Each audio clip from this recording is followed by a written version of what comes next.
Uma vez eu vi uma entrevista do pastor Billy Graham. Billy Graham, grande pastor, um grande pregador batista, considerado o pregador do século XX, um evangelista, um conferencista. Ele faleceu há 2 ou 3 anos. E certa vez eu vi uma entrevista do pastor Billy Graham, e o repórter perguntou assim para ele: pastor, durante todo o seu ministério, qual foi sua maior tentação? Enquanto o pastor Billy Graham pensava, já idoso, o repórter adiantou e disse assim: pastor, porventura foi mulher? Atração pelo sexo oposto? Essa foi a maior tentação que o senhor precisou conviver durante todo o seu ministério? Ou então, pastor, vou lhe dar outra opção: foi dinheiro? Interesse de ganhar dinheiro? De repente o senhor viu aí muitas entradas de doações e o senhor se encantou com dinheiro? Ou então, pastor, vou lhe dar outra opção: sua maior tentação porventura foi assim, poder, popularidade, fama, ser uma pessoa influente, destacada, isso subiu para a sua cabeça? Qual foi sua maior tentação? Mulher? Dinheiro? Fama? Aí Billy Graham respondeu assim: todas estas foram tentações reais, com as quais eu tive que lidar durante o meu ministério, mas a minha maior tentação foi outra. Ele disse: minha maior tentação foi não orar, foi não estudar a Bíblia para me alimentar, apenas para alimentar os outros. Minha maior tentação foi viver meu ministério pela minha cabeça, pelo meu conhecimento, pela minha experiência, pelo dom que Deus me deu, e não ter comunhão real e profunda com Ele. Surpreendente a resposta, não é? Pastores também são tentados a não orar. Anciãos da igreja, líderes do ministério de mordomia cristã, professores da escola sabatina, diáconos, enfim, nós líderes da igreja também somos tentados a não orar.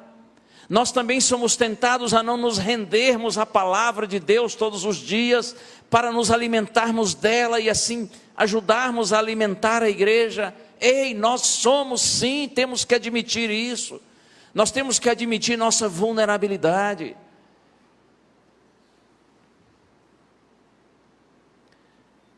Segundo livro das Crônicas, capítulo 7, verso 14. Vocês sabem de cor. E se não sabem, deviam saber. Preciso estudar mais a Bíblia. Oh! Eu nem sei se vocês não sabem, já estou batendo. Calma, pastor.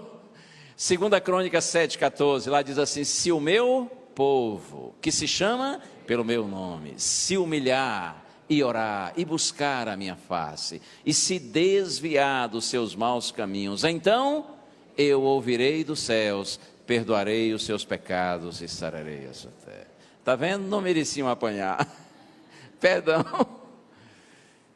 Se o meu povo, diz Deus. Ei, Deus não está falando aqui para os ímpios, para os pagãos, para os perdidos. Deus diz assim: se o meu povo, que se chama pelo meu nome, se humilhar e orar. Irmãos, a oração é um ato de humildade. Talvez seja por isso que a gente ora pouco. Talvez seja por isso que os irmãos mais simples são os que oram mais.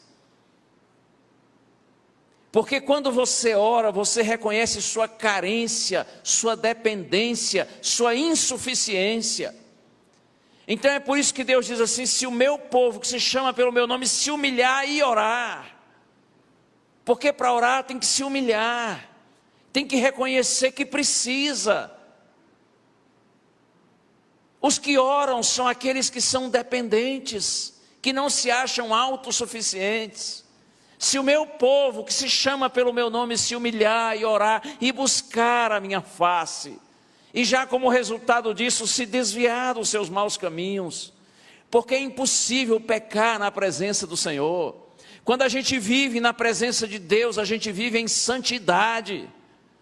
Santidade, inclusive, irmãos, não é algo que Deus exige, é algo que Deus oferece. Mas a gente só obtém a santidade quando a gente está na presença daquele que é santo.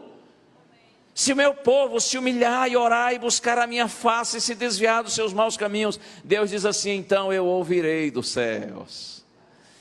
Esse ouvir não é simplesmente ouvir. No ouvir aí está implícita a ideia de agir em resposta à oração. Eu ouvirei dos céus, Deus diz. Eu vou atender à prece do meu povo. Eu perdoarei os seus pecados. Bênçãos espirituais. As primeiras e das quais nós mais necessitamos.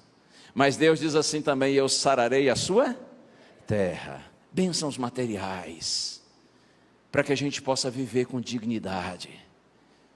Mas para isso o meu povo precisa se humilhar e orar, como Jesus. Todo líder da igreja, que é um homem de oração, que é uma mulher de oração, tem autoridade diante da sua congregação. Até rimou, não é? Vou falar de novo. Todo líder da igreja, seja homem ou mulher, que vive em oração, tem autoridade sobre sua congregação. Sabe por quê? Porque não é difícil perceber as pessoas que oram. As pessoas que oram se tornam mais espirituais. E como é bom quando a gente convive com líderes da nossa congregação, que são pessoas espirituais.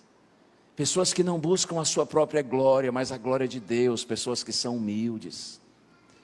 Como é bom quando a gente convive com pessoas assim, não é? Jesus era um homem de profunda vida devocional. E vou citar outro.